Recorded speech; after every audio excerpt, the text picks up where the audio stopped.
Assalamualaikum warahmatullahi wabarakatuh.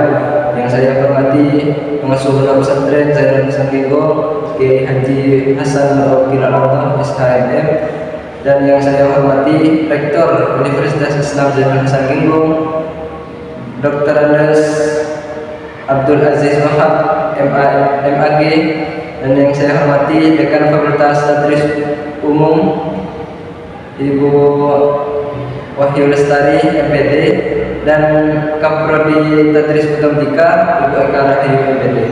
Bismillahirrahmanirrahim. Di sini kami akan menjelaskan tentang teori bilangan. Dalam teori bilangan itu ada dua, yaitu tentang konsep keterbagian dan yang kedua sifat keterbagian. Mengenai konsep keterbagian atau divisibility artinya sudut pandang logika mempelajari suatu bilangan yang habis dibagi oleh bilangan lain. Misalnya A dan B, bilangan bulat sebaran B bagian A. Jika hanya ada bilangan bulat C sedemikian sehingga A sama dengan B kali C.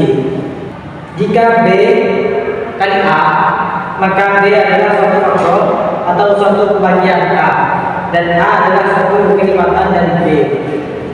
Jangan dikacaukan antara B kali A dan B dibagi A, yang diterjemahkan sebagai B dibagi A.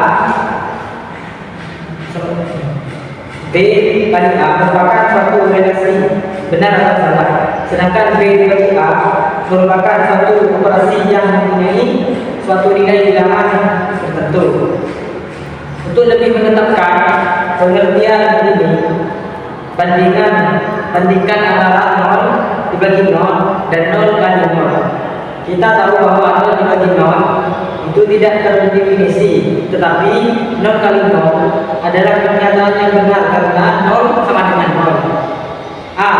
Untuk setiap bilangan bulat A, kita menulis 12 untuk menyatakan bahwa 12 tidak dapat dibagi atau tidak habis dibagi oleh 5, atau 5 tidak membagi 12. Penulisan 5 sama dengan 12 juga menyatakan bahwa 12 adalah bukan kelipatan 5 dan 5 adalah bukan faktor dari 12.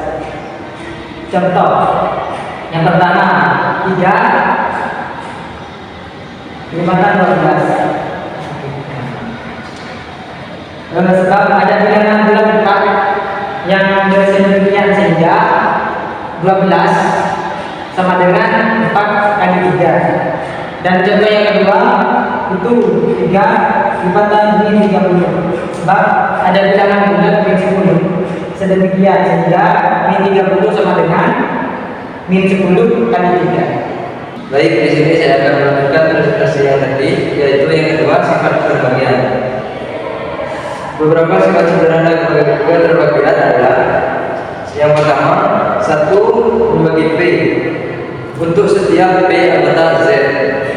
Yang kedua, P membagi 0 untuk setiap P anggota Z dan P tidak sama dengan 0. Yang ketiga, P membagi P untuk P keterbagian P untuk setiap P anggota Z dan P tidak sama dengan 0. Dan yang terakhir, jika P membagi P, maka kemungkinan hubungan antara P dan P adalah P lebih kecil daripada Q, P sama dengan Q, atau P lebih besar daripada Q.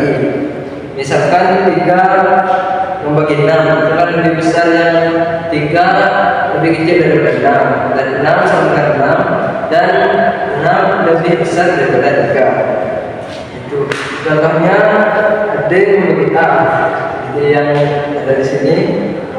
D membagi A sama dengan D membagi N kali A, terus setiap N bilangan bulat. Pembuktiannya, jika D membagi A, maka ada suatu bilangan bulat K sehingga A sama dengan D kali K dengan mengalihkan kedua ruas pada persamaan di atas dengan N. Kita peroleh A kali N sama dengan D kali K buka kurung N dengan menggunakan sumber-sumber kumulatif, asosiatif, dan ketertutupan perkalian pada bilangan bulat.